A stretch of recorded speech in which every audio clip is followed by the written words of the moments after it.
पहचान बनल बा ऐसन करे कमाल, दर दर जे कर चर्चा होला मचल बा खूबे बवाल। सुर जे कर पहचान बनल बा ऐसन करे कमाल, दर दर जे कर चर्चा होला मचल बा खूबे बवाल।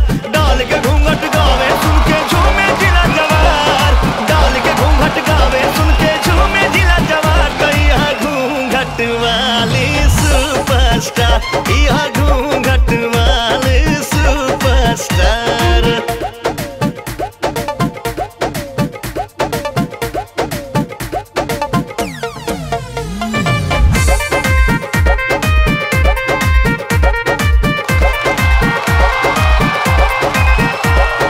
बचपन से जे सपना बुनली गायकी के ही कैरियर चुनली, एक दिन खिताब जरूर जीती है ऐसन अपन मन में ठानली।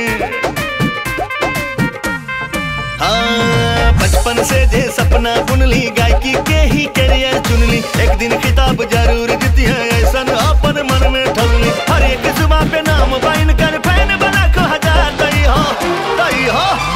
हो घूंघट वाली सुपरस्टार, यह घूंघट वाली सुपरस्टार।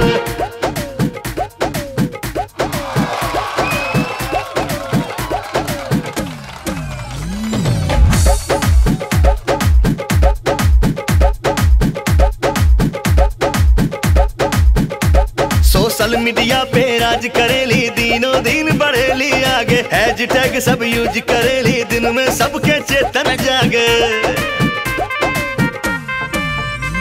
सोशल मीडिया पे राज करेली, दिनों दिन बढ़ेली आगे। हैशटैग सब यूज करेली, दिन में सबके चेतन जागे।